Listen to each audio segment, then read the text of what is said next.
Well, I think the hardest is this. This has been going on for 3,000 years. President Benjamin Netanyahu, the prime minister, has not gone so far as to say the war is over. In your view, is the war between Israel and Hamas over? War is over. The war is over. Okay, you understand that? Mr. President, is the ceasefire going to hold? Are you confident the ceasefire will hold? Say it. Ceasefire is going to hold. I think so. I think it's going to hold. That's why it's going to hold. But I think people are tired of it. It's been centuries. Okay, not just recent. It's been centuries. I think people are tired of it. Yeah, the ceasefire is going to hold, and it holds. Mr. President, what will Gaza look like a year from now? The international stabilization force, that's part of It'll be the. a good, strong force. When will that go? I don't think it's going to have a big impact because I think barely we're going to have to use it. I think people are going to behave.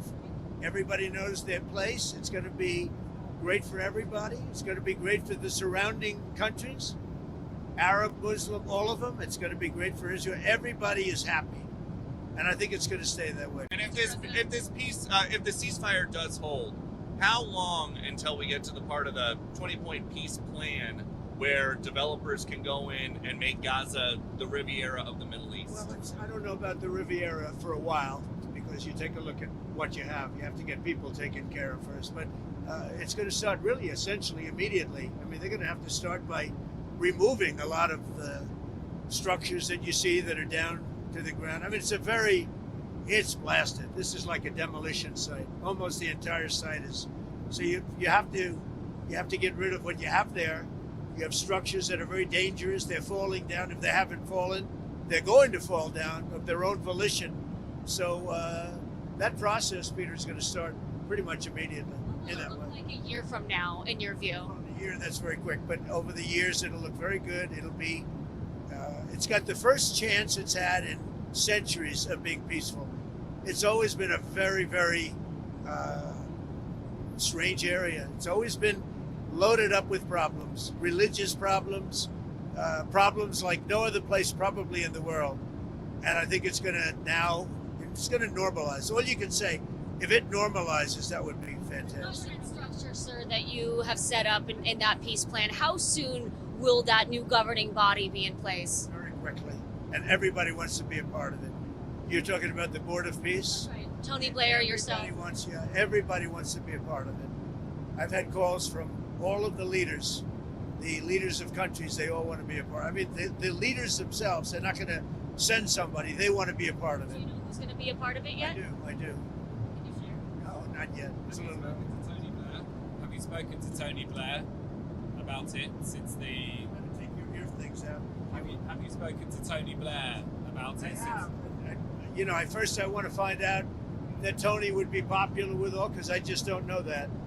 And I like Tony. I've always liked Tony, but I want to find out that he's an acceptable choice to everybody. What guarantees have you been able to give to both the Israelis and the Arab countries? We have a lot of guarantees. The Israelis are very concerned. We have a lot of verbal guarantees too. And I don't think they're going to want to disappoint me. I have a lot of verbal guarantees that aren't down in writing, but they were given to me, and I believe they're going to be held very strongly. That's why I think it's going to be successful. He made commitments to you personally about moving forward to the next phase of peace? Look, let me tell you, he's a wartime president. He did a very good job. I had some disputes with him, and they were quickly settled. I can tell you that. But as far as I'm concerned, I think he's done a great job. I think he was the right person at this time. Look, it's been this way for centuries. We're not talking about for 10 years, for 5. It's been this way for centuries. And he did a great job. And working with me, he was fantastic. Now, working with Biden, no good. They didn't get along, and they had the opposite, because Biden and Obama backed Iran. And just so when you talk about a thing like that, if you think they were backing Iran, when you back Iran, this wouldn't have worked. And had we not taken out the Iran nuclear facility and we made the same deal, it would have a really dark cloud over it, and you wouldn't have people dancing in the streets, Katie. You would have people saying, oh, my, you're making a deal, but we have a guy over there with nuclear weapons all over the place. He's going to knock the hell out of us. If we didn't take out the Iran nuclear when we did, because in 2 months they would have had a nuclear weapon, this deal, even if it were done the exact same way, would have had a dark cloud over it. And now there's no dark clouds. There's nobody they have to worry about. Katie? Have you talked to the Qataris about The Qataris, yeah. What they do differently in your eyes to make sure they're not Qataris funding? really helped us with this deal. And the Emir is an amazing man who really helped us. You have to understand, his country is right in the middle of everything, more so than any other country, more so than UAE, where you have to fly an hour and a half to get there, more so than Saudi Arabia, where you have to fly an hour and a half to get there. His country, you walk across a line and you're there. So he's in the middle of this unbelievable hostile territory with people on all different sides of the, of the opinion and the question. They were a tremendous help. Qatar was a tremendous help to getting this done. I hope people can realize that. Mr. President, And another it was very tough and very dangerous for Qatar. They were very brave, and their leader, the Emir, was very, very brave. And Qatar should start getting some credit. And you have to understand, they lived in the middle of everything. So they can't just be like, you couldn't do it, I could. Nobody could do it. The biggest issues were the economy and immigration. Now you're getting credit from Democrats and Republicans for this Middle East peace deal. Where does it fit? Where do you think it fits into your legacy? Well, look, this will be my 8th war that I've solved. And I hear there's a war now going between Pakistan and Afghanistan.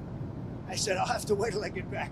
I'm doing another one because I'm good at solving wars. I'm good at making peace. And it's an honor to do it. I saved millions of lives.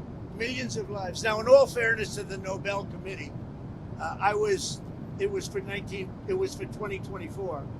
And this was picked for 2024. But there are those that say you could make an exception because a lot of things happened during 25 that are done and complete and great.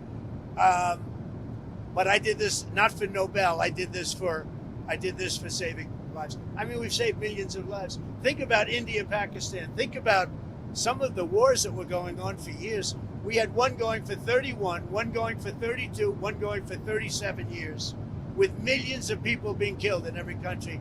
And I got every one of those done, for the most part, within a day. It's pretty good.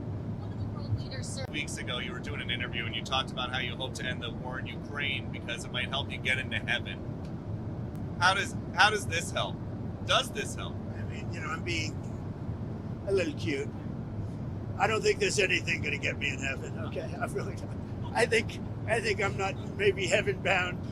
I may be in heaven right now as we fly in Air Force One. I'm not sure I'm going to be able to make heaven, but I've made life a lot better for a lot of people. And as an example, had the election of 2020 not been rigged, you would have millions of people living just in Russia, Ukraine alone. That would have never happened, and it didn't happen for 4 years. And I knew Putin very well. It was the apple of his eye. All the things I've said would have never happened. We had an incompetent administration. We had an incompetent president. And because of a crooked election, millions of people are dead. And by the way, the Israeli thing was much harder to get settled because of the past administration. Okay?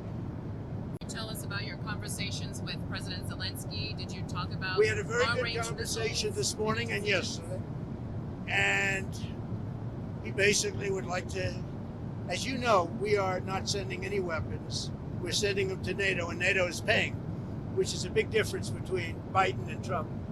Because Biden gave them $350 billion, and we didn't. We gave them nothing, but we gave them respect and some other things, frankly. So we talked about weapons, and the weapons are sent to NATO, and NATO then sends us a check. They pay for them in full, and they would need more weapons, and we're looking into doing that. We hope we're going to be able to provide them. Our country needs weapons too. We can't give so many weapons that we don't have weapons. You never know what's going to happen. Who knows what's going to happen? But NATO pays us 100% for the weapons, and then they send them into Ukraine. And we talked about the weapons they need, what kind of weapons. They need Patriots very badly. They'd like to have Tomahawks. That's a step up. They'd like to have Tomahawks. We talked about that. And so we'll see. Well, I don't know. I might have to speak to Russia, to be honest with you, about tomahawks.